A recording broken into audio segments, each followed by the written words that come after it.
فرمایا کہ کتب علیہ انہ من تولاہ فانہ یضلہ ویہدیہ الی عذاب السعیر۔ تو اللہ فرماتا ہے جس پر لکھ دیا گیا ہے کہ جو اس کی دوستی کرے گا تو وہ ضرور اسے گمراہ کر دے گا اور اسے عذاب دوزخ کی راہ بتائے گا۔ تو ایسے لوگوں کی صحبت کا یہ نتیجہ ہوتا ہے۔ اور کسی کی گمراہی کے لیے اتنا کافی ہوتا ہے کہ مسلمان ایک کام کرتے ہوئے چلے آ رہے ہیں اور کوئی مسلمان اس پہ اعتراض نہیں کر رہا، لیکن ایک 420 آیا آپ کے سامنے نئی باتیں کی اور آپ نے سب کو بیوقوف سمجھنا شروع کر دیا، اے سب جاہل ہے، سب یہ اپنے باپ دادا کی پیروی کر رہے ہیں، سب غلط ہے۔ صحیح بات تو وہ ہے جو میں نے ابھی سنی ہے، حالانکہ یہ اصولوں کے خلاف ہے۔ وہ گمراہ ہے جس نے نئی بات کی ہے، لوگ اپنے صحیح طریقے پر ہیں۔ تو اللہ فرما رہا کہ وہ اس کو پھر جہنم کے عذاب کی طرف لے جائے گا۔ اور فرمایا کہ یا ایھا الناس، اے لوگو، ان کنتم فی ریب من البعث، اگر تمہیں مر کر دوبارہ زندہ ہونے میں کچھ شک ہے، کیونکہ اب یہ جو اس قسم کے لوگ ہوتے ہیں، کچھ تو دیندار لوگ ہوتے ہیں، اچھا کیٹیگری ہے یہ، میں آپ کو بتا دوں، کیٹیگری ہے جو کافروں کی طرف سے ہم مسلمانوں کو خراب کرنے کے لیے مقرر کی گئی ہے، اور وہ کیٹیگری مختلف قسم کی گمراہیاں اپنی ذمہ داری کے تحت وہ پوری کر رہی ہوتی ہیں۔ بعض لوگ تو وہ آئیں گے جو آپ کو نماز بھی پڑھائیں گے، روزہ بھی رکھوائیں گے، سارے کام کریں گے، لیکن اللہ تبارک و تعالیٰ کے بارے میں یا اللہ کے حبیب صلی اللہ علیہ وسلم کے بارے میں ایسی باتیں آپ کے دل میں ڈال دیں گے جس سے آپ کے دل سے رسول اللہ صلی اللہ علیہ وسلم کی محبت نکل جائے گی، جس طرح کے میلاد کی مخالفت کرنا، دیگر کام کرنا، ٹھیک ہے، ارے جی وہ تو ہمارے جیسے بشر تھے، اور کیا ہے، تم نے تو خدا بنا لیا ہے، پوجنے لگ گئے ہو تم لوگ تو ایک کیٹیگری ہے مسلمانوں کو گمراہ کرنے کی کہ اصل عقیدے سے نکال کر کم سے کم ادھر لے آؤ، جو نماز پڑھ رہے تو پھر کوئی مسئلہ نہیں ہے، روزے رکھتا رہے پھر کوئی مسئلہ نہیں ہے، لیکن جو اصل ایمان تھا وہ نکال دیا۔ دوسری کیٹیگری کیا ہوتی ہے؟ دوسری کیٹیگری یہ ہوتی ہے کہ یار یہ اماموں کو بھی مانتا، دیگر لوگوں کو بھی مانتا، چلو اس سے بھی اس کو نکالو۔ تو وہ کیٹیگری ہے جاوید احمد غامدی کی جو کینیڈا میں بھی چلا گیا، اور اسی طرح یہ مرزا جہنمی کی۔ تو یہ کیٹیگری وہ ہے جو آپ کو ان تمام ائمہ کی تقلید سے نکالنے کے لیے رکھی گئی ہے، جو آپ کے اندر نئی نئی باتیں کریں گی جس سے آپ سارے بزرگوں کو چھوڑ دیں گے۔ پھر ایک کیٹیگری وہ ہوتی ہے جو اس سے نیچے والے درجے پہ کہ جو دیندار تو نہیں ہے لیکن مسلمان اچھے ہیں، سچے ہیں، اب ان کو گمراہ کرنے کے لیے وہ کیٹیگری رکھی گئی ہے۔ تو وہ ان کے لیے جو پھر الگ ماڈرن قسم کے لوگ ہوتے ہیں جو آپ کے سامنے جو ہے وہ لبرلزم کا فلسفہ دیتے ہیں، جن کو موم بتیاں جلانے والے کہتے ہیں، ٹھیک ہے نا، دیگر کام کرنے والے کہتے ہیں۔ تو یہ وہ کیٹیگری ہے جو آپ کو، جو عام عوام کو جو مسجد سے دور ہے یا وہ یونیورسٹیز یا کالج یا اسکولز میں، ان کو گمراہ کرنے کے لیے ان کا کام ہے کہ ان کو اس طرح سے گمراہ کرنا ہے۔ مگر یہ سارے کے سارے شیطان کے ایجنٹ ہیں، چاہے جو دیندار ہو چاہے غیر دیندار ہو۔ جو آپ کو رسول اللہ صلی اللہ علیہ وسلم اور صحابہ کرام کے طریقے سے جدا کرے وہ سمجھ جائیے کہ وہ شیطان کے ایجنٹ ہے، اور رسول اللہ صلی اللہ علیہ وسلم اور صحابہ کرام کا طریقہ وہی ہے جو اہل سنت کا طریقہ کار ہے۔ یہ بات واضح آپ کے ذہن میں رہنا چاہیے۔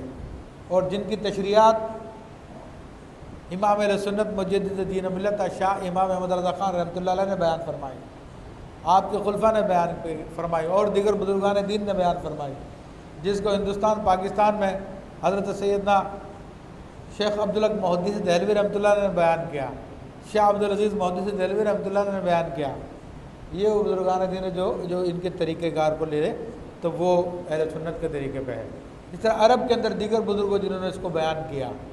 تو آج یہ مختلف قسم کے دھڑے، یہ مختلف قسم کے لوگوں کو مختلف طریقے سے دین سے نکال کر اپنے اپنے پیمانے پہ کیٹیگری کے ساتھ کام کر رہے ہیں۔ تو یہ ان سب کے بارے میں اللہ تعالیٰ فرماتا ہے، اچھا ان میں سے کچھ وہ جو جیسا کہ میں نے بھی ذکر کیا، تو فرمایا کہ اگر تمہیں شک ہو مرنے کے بعد دوبارہ زندہ ہونے میں ٹھیک ہے. اور اسی طرح دیگر قسم کے شک بھی ہے. تو قرآن میں مختلف مقامات پر ان سب کے جوابات دیے ہیں. ہر قسم کے شکوک و شبہات کے ہماری گفتگو میں وہ جب موقع آتا تو آتے رہتے ہیں. خدا کا انکار کرنے والے تو ان پہ بھی خدا کی دلیلیں بھی آئی ہیں قرآن میں. رسول کا انکار کرے تو ان کے بارے میں بھی دلیلیں آئی ہیں ساری کی ساری. تو یہاں پر خاص ان لوگوں کا ذکر ہو رہا ہے جو کہ مرنے کے بعد دوبارہ زندہ ہونے کے عقیدے کے قائل نہیں ہیں. فرمایا کہ اب اللہ تعالیٰ دلیل دے رہا ہے کہ دیکھو مرنے کے بعد دوبارہ زندہ کرنا ہمارے لیے کوئی مسئلہ نہیں ہے. کافر یہ سمجھتے تھے کہ جو مر گیا تو اس کو دوبارہ کیسے زندہ کریں گے, وہ تو مٹی ہو جاتا ہے, ریزہ ریزہ ہو جاتا ہے.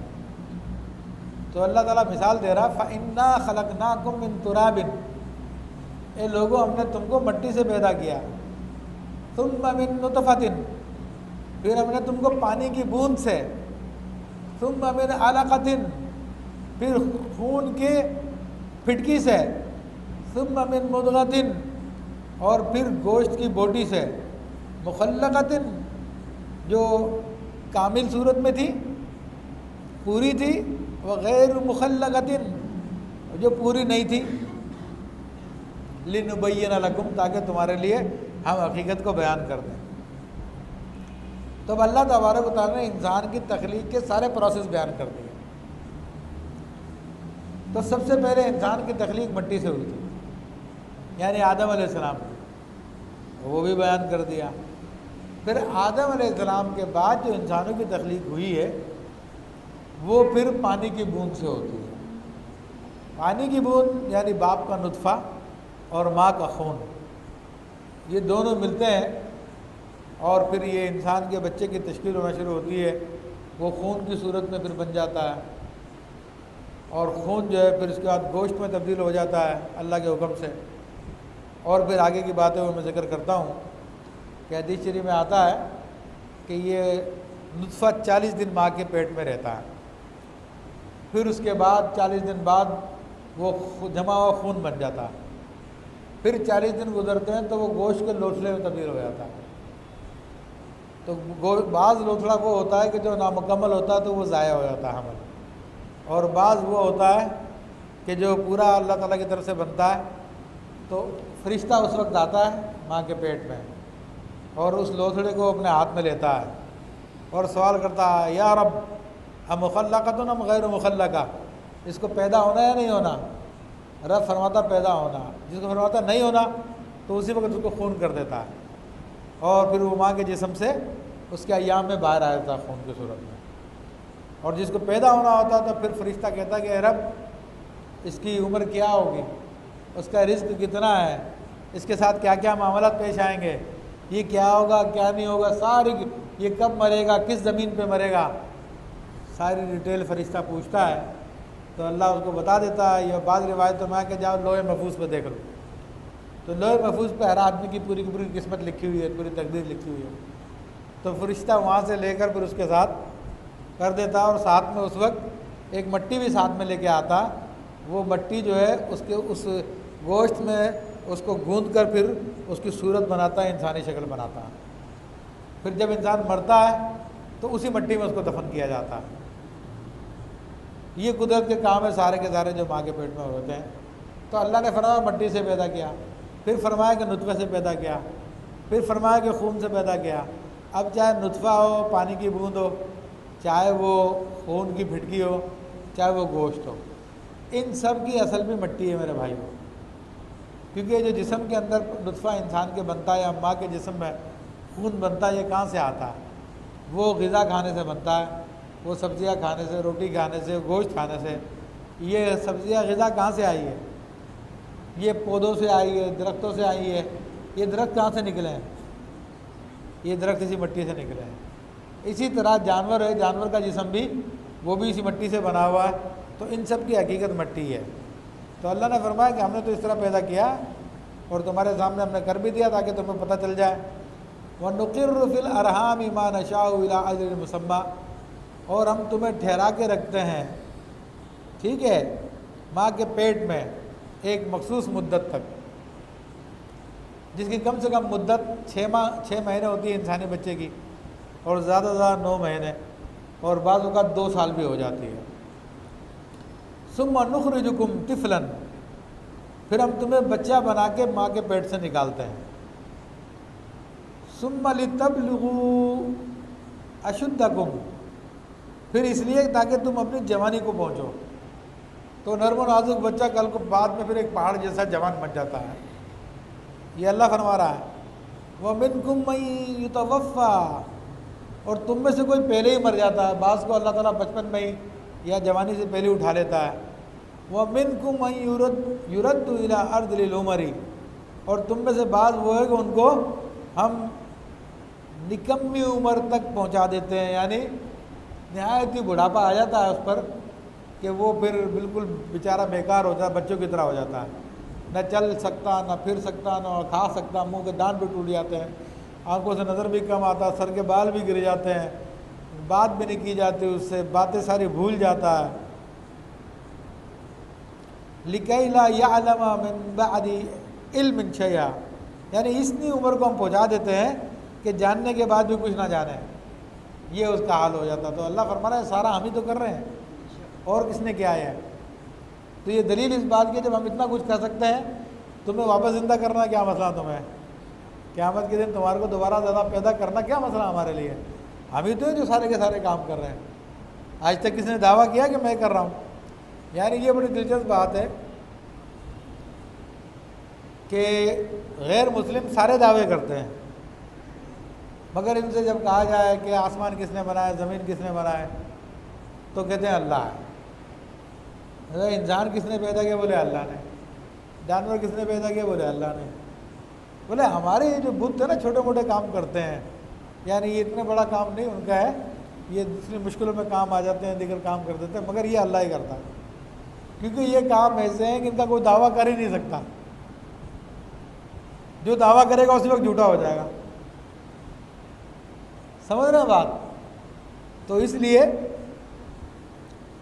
فرمایا کہ پھر دوسری دلیل دی، وَتَرَى الْأَرْضَ حَامِدَةً، اور تو زمین کو دیکھے گا کہ مرجھائی ہوتی ہے، بنجر ہوتی ہے، ویران ہوتی ہے، سوکھی ہوتی ہے۔ یہاں پہ بھی ہوتی ہے، اور خاص طور پہ ہم تھر پار کر جاتے ہیں جو صحرا ہے، تو جب بارشیں نہیں ہوتی تو بالکل سوکھی چٹیل ہوتی ہے، ریت کے ببولے اڑ رہے ہوتے ہیں، ہریالی کہیں نظر نہیں آ رہی ہوتی ہے۔ لیکن فَإِذَا أَنزَلْنَا عَلَيْهَا الْمَاءَ، پھر جب ہم نے اس پہ پانی اتارا، اہتزت، تو تر و تازہ ہوئی، وَرَبَتْ، اور ابھر آئی، وَأَنبَتَتْ مِن كُلِّ زَوْجٍ بَهِيجٍ، اور ہر رونق دار جوڑا اگا لائی۔ تو پھر زمین جو ہے وہ زندہ ہو جاتی ہے، اور اس میں بے شمار قسم کے پودے اگ جاتے ہیں۔ اب یہ دن ہے کہ آپ تھر پارکر میں جائیں اور اس کی آپ پاس فوٹوز وغیرہ دیکھیں، آپ کو یقین ہی نہیں آئے گا تھر پارکر ہے، ہر طرف گرینری نظر آئے گی۔ بلکہ فیس بک پہ میں نے سیدنا عثمان غنی رضی اللہ تعالیٰ عنہ کے حوالے سے ایک ویڈیو ڈالی تھی، ان کا دن تھا، میں ان دنوں میں 17 رمضان کو وہیں پر تھا، میں 18 کی صبح کو، 18 ذی الحج کو، جو عثمان غنی رضی اللہ عنہ کا دن تھا، تو فجر کے ٹائم میں نے ایک ویڈیو ریکارڈ کرائی، میرے فیس بک پہ ہے، وہ دیکھیں آپ جا کے، وہ سارا تھر پارکر ہے، مگر آپ کو پہچاننا مشکل ہو جائے گا یہ تھر پارکر ہے، کسی گرینری میں بیٹھا ہوں میں۔ تو ایسا اللہ تعالیٰ کا حکم ہوتا ہے۔ اللہ فرما رہا ہے یہ مردہ زمین ہے جس پہ کچھ بھی نہیں تھا، ہم نے صرف پانی برسایا تو سارے کی ساری ہری کر دی ہم نے اس کو، اور اتنی فصلیں پیدا ہوتی ہیں، اتنی فصلیں پیدا ہوتی ہیں، تو آپ کی عقل جو ہے چکرا جائے گی، دنگ ہو جائے گی۔ تھر پار کر چلے جائیں آپ میلوں تک آپ کو گرین کھیت نظر آ رہے ہوں گے، کس نے بادری اگائی ہوگی تو کس نے گوار اگائی ہوگی، کس نے کوئی چیز اگائی ہوگی، کس نے کوئی چیز اگائی ہوگی، پوری زمین زندہ ہو جاتی ہے، اتنی بڑی تعداد، آدمی تھک جائے لیکن وہ گرینری ختم نہیں ہوتی ہے۔